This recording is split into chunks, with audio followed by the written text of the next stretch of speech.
Olá, estudantes do 8º ano. Sejam todos muito bem-vindos à nossa aula de número 34, na matéria de ciências. Sou o professor Celso e hoje nós vamos falar sobre as fontes de energia. Parte 5, estamos quase terminando, sobre as diferentes formas de se obter energia elétrica, diferentes fontes para a obtenção de energia elétrica. Na nossa aula de hoje nós vamos falar sobre a produção de energia elétrica através dos biocombustíveis. E vamos falar também sobre a produção de energia elétrica através da luz solar. Os objetivos específicos da nossa aula de hoje: conhecer como ocorre a produção de energia elétrica através da luz solar, identificar o que são biocombustíveis e como eles podem ser utilizados para a produção da energia elétrica, e vamos identificar as vantagens e desvantagens no uso dessas duas fontes de energia abordados na nossa aula de hoje. Antes da gente começar, preciso que vocês tenham em mãos o caderno e o penal. Como já comentamos anteriormente, essas anotações que vocês vão fazer sobre as definições, os conceitos, as curiosidades são muito importantes e vocês vão precisar delas para revisar para uma avaliação, revisar para um exercício ou simplesmente para relembrar o que foi trabalhado em determinada aula. Tá certo? Vamos começar então nossa aula de hoje. Fontes de energia. Aquela básica revisãozinha. A maior parte da energia elétrica usada no Brasil vem de usinas hidrelétricas. Entretanto, no país também são utilizados em menor escala outras fontes de energia.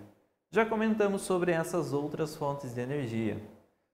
A energia eólica, a energia das termoelétricas são utilizadas para complementar a energia produzida nas hidrelétricas. Vamos falar hoje sobre mais alguns tipos de energia. Então vamos lá. Energia de biomassa. O termo biomassa corresponde à matéria orgânica contida nos organismos. A biomassa está presente na lenha, em resíduos da madeira, no bagaço da cana-de-açúcar, na matéria orgânica do lixo, em sementes, em cereais, entre muitos outros produtos. Então, a matéria orgânica, tudo que é orgânico, que é derivado de um ser vivo, por exemplo, vai ter biomassa, vai poder contribuir para essa fonte de energia, como sendo uma fonte de energia. Esses materiais podem ser queimados, sendo usados diretamente como combustíveis. Se pegarmos, por exemplo, a lenha, nós podemos utilizar a lenha, um pedaço de uma madeira, de uma árvore, como fonte de energia.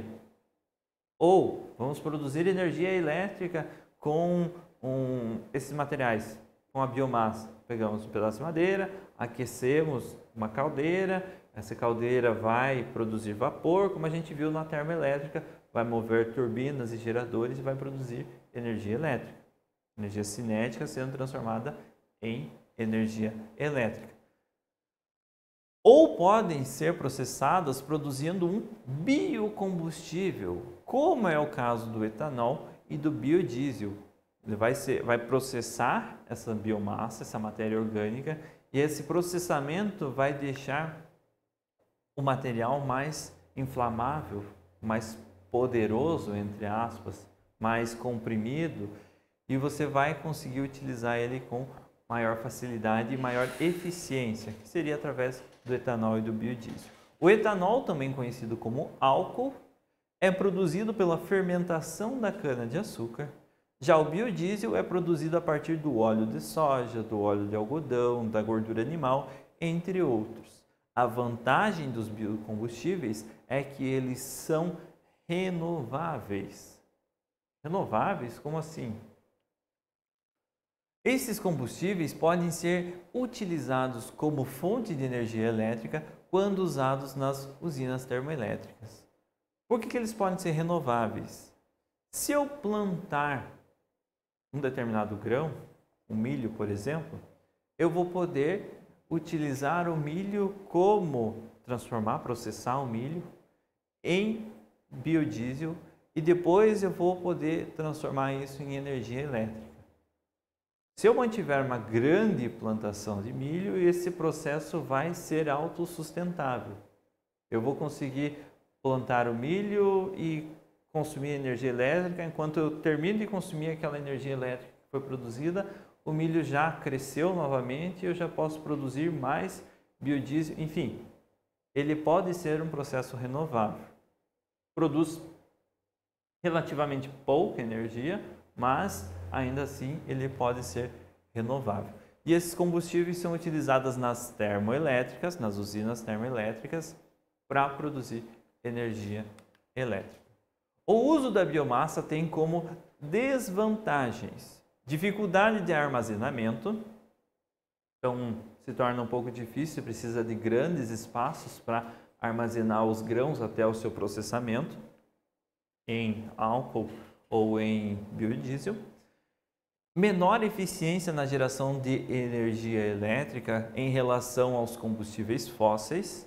Então, ele não vai produzir tanta energia elétrica quanto o combustível fóssil. O combustível fóssil está mais concentrado ainda, o carbono ali que vai liberar essa energia, o calor, do que os biocombustíveis.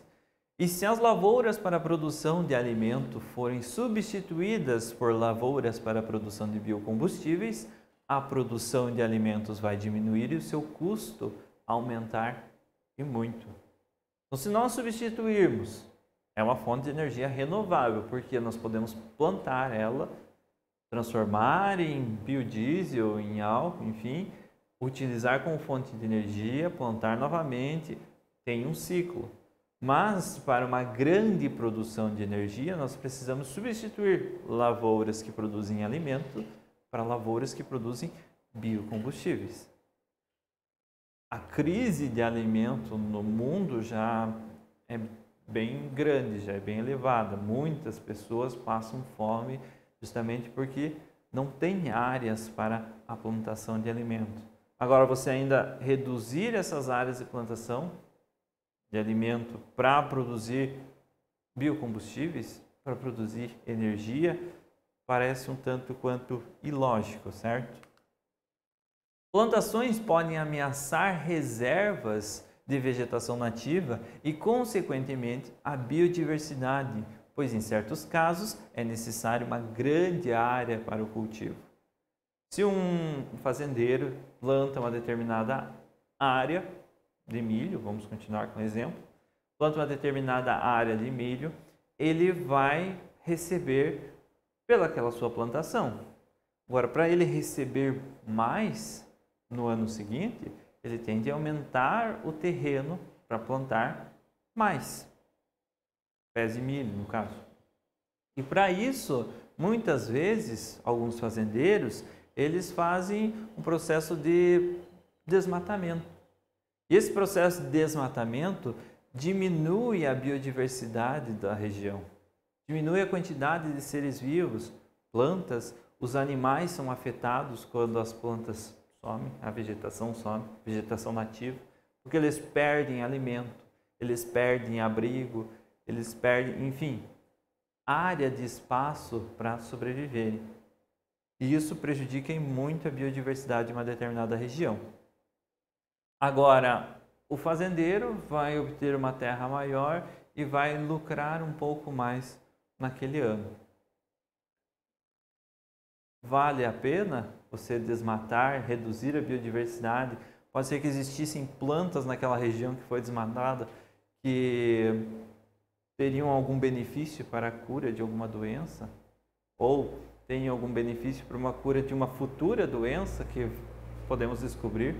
Enfim, as reservas nativas e vegetação nativas, elas não podem ser tocadas, não podem ser desmatadas. E isso é um crime ambiental, você desmatar essas regiões. Ainda mais para produzir biocombustíveis, no caso, milho para a produção dos biocombustíveis. A energia solar. A energia solar pode ser usada, de maneira geral, de duas formas. Em um dos usos, a energia solar aquece reservatórios de água. Energia solar térmica. Então, você vai aquecer um reservatório de água, uma caixa d'água, e aquela água você vai poder utilizar para o banho, por exemplo, água quente, sem precisar gastar energia elétrica do chuveiro com o chuveiro para aquecer a água, ela já vai estar quente. Outra forma é aproveitar a energia que vem dos raios solares para gerar energia elétrica, chamada energia solar fotovoltaica. Na energia solar térmica, coletores solares captam as radiações do Sol que aquecem a água. A radiação solar passa por uma camada de vidro transparente e aquece uma superfície metálica. O vidro permite a entrada dos raios luminosos, mas impede a saída do calor. Parte do calor é transferida para tubos por onde circula a água. A água fria entra, é aquecida e vai para o reservatório. Funciona parecido com uma estufa. Uma estufa, ela mantém a temperatura dentro dela mais elevada do que a parte externa. É o efeito estufa do nosso planeta. Os raios solares vão entrar, aquecer essa água que vai estar em contato com a placa de vidro.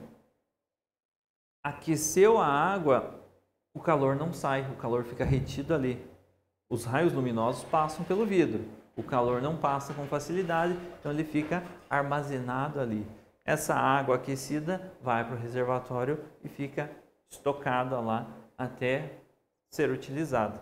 E esse é o processo de aquecimento através da energia solar térmica.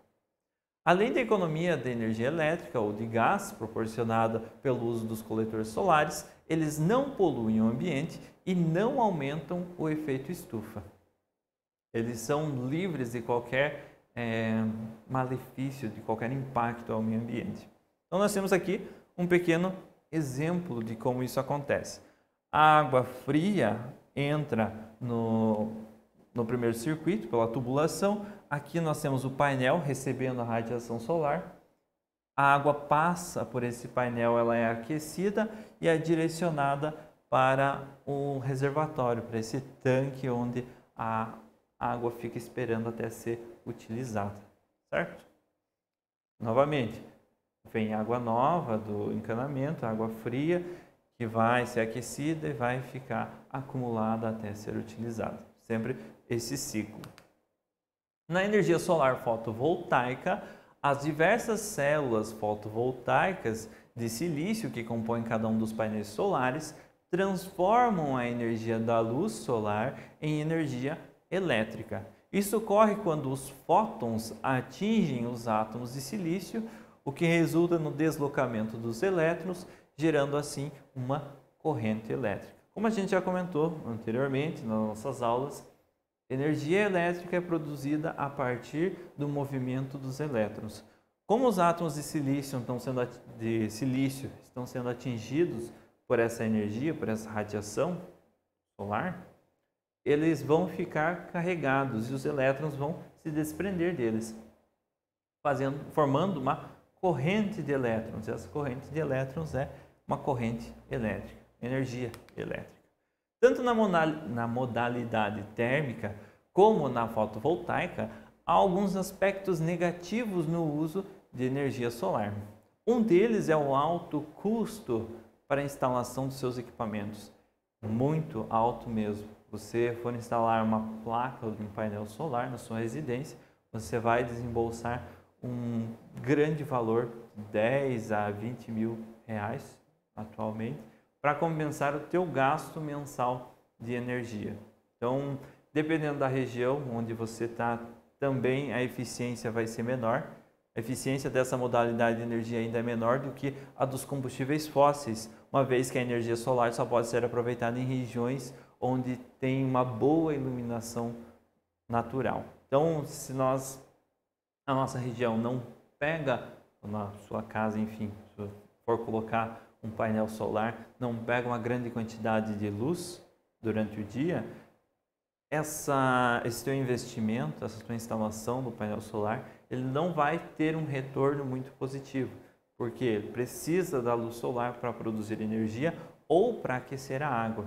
Se não tiver, um dia nublado, um dia chuvoso, enfim, ela não vai produzir energia e não vai produzir o calor para aquecer a água.